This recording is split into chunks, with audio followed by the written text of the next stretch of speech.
Charter Local Edition. I'm Brad Pomerance. We're in the Inland Empire today, and we are joined by Curt Hagman.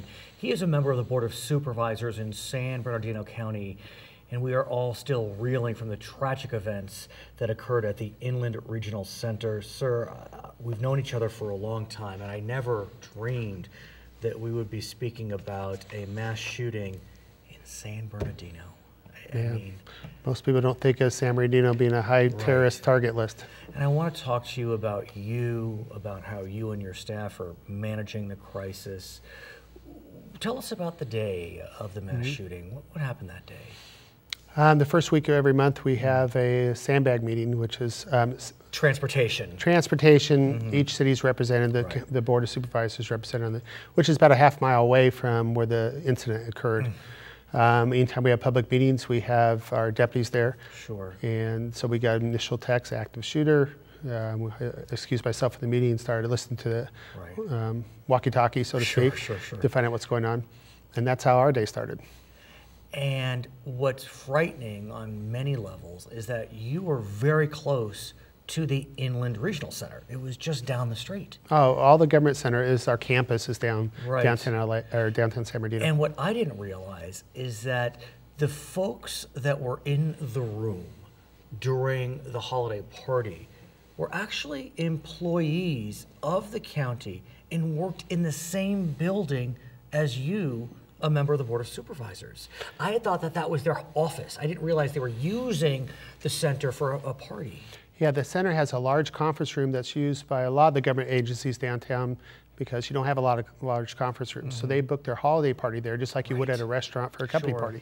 So I presume that some of the victims, some of the survivors maybe their faces would be familiar. You may not know them, but these are people that work in your building. Yeah. Just like anyone else.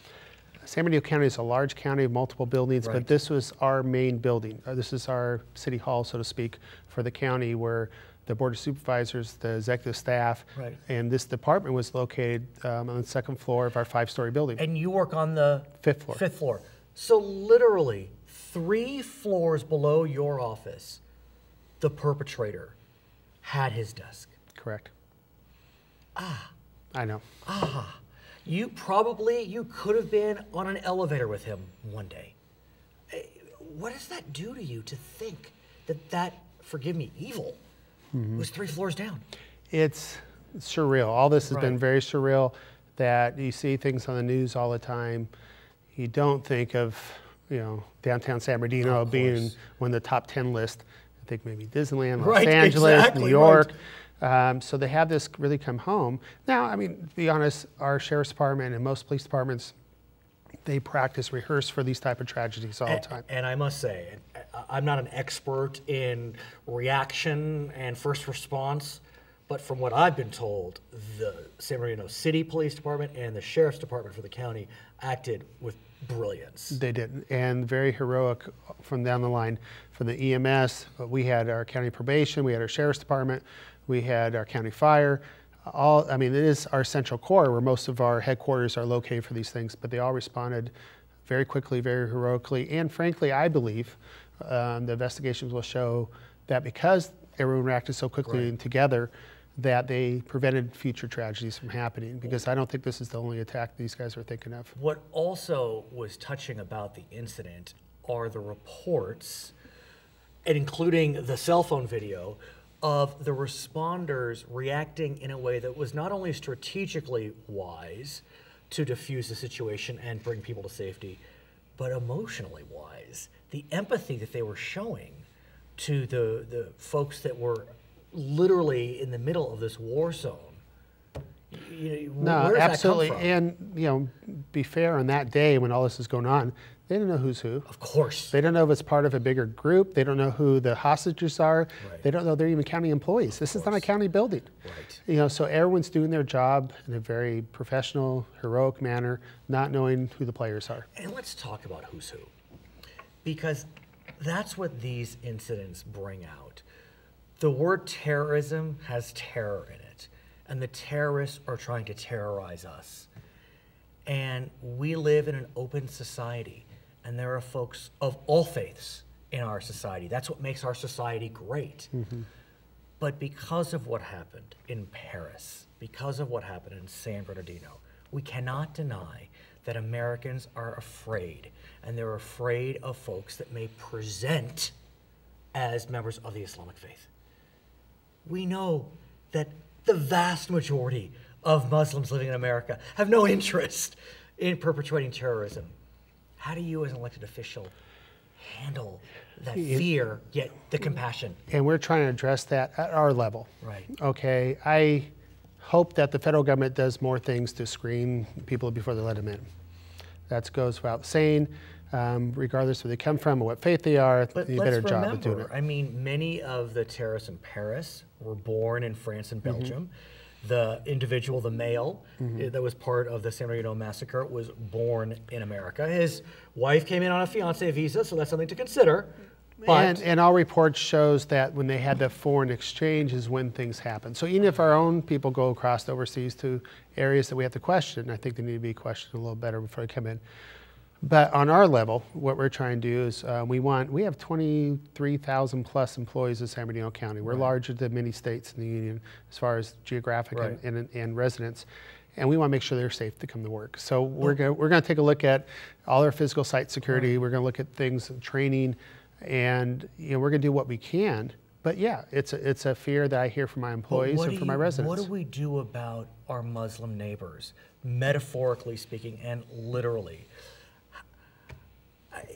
This is a scary time. It's undeniable. And there are people on the political scene that are demonizing members of the Islamic faith. It's one of the largest faiths in the world. We may not have a lot of Muslims living in this country, but what do we do? How do you create a compassionate environment? This tension has been high and low for hundreds of years. Indeed. And I don't think there is an easy solution for this whatsoever. To really engage, and I look at it as almost a community policing type of thing. To have what we did when we have gangs and others in neighborhoods is we implant people to make relationships. And we need to do that more so with all our communities. So that's on the safety side, but what about on the compassion side? I mean, one could be worried about the Muslim kid in 4th grade at a school in Chino. I mean, but yet, I mean, think about Ahmad with the clock. I mean, these are kids. It takes us as policy leaders and electeds who have time on the media not to stoke those flames, to try to give a sense of security, try to give a sense of understanding. But there are folks that are stoking those flames. I mean, it happens in election year as well. And so, here we are, we have major candidates for the presidency stoking those flames, members of your party. I mean, it can't be easy. No, it's not. And I don't think there's a easy answer. People are scared, they're upset, and they want government to protect them, as we should. And they want to know what we're going to do about it. And I personally believe some things have not been handled correctly in the past, and that we need to do certain things in the future. I could focus on what the County of San Bernardino will do, and the Board of Supervisors will do for our residents, and we will be doing everything in our power to make them feel more safe, but different levels. One of the deceased was from your district? Yes. 3 of the injured are from your district? Correct. How are the families? Are you able to interact? Should you interact? What I want to know, what I want them to know is that the county has set up strike teams for each victim. We're going to do everything we can for them. Not just today, not tomorrow, a year from now, 5 years from now, we're raising money for the families. And I want them to know they have a direct communication to us as the leaders for anything else they need. Okay. He's Curt Hagman. He is a member of the Board of Supervisors in San Bernardino County. Our hearts are breaking, but there will be a better tomorrow. My name is Brad Pomerance, and this is Charter Local Edition.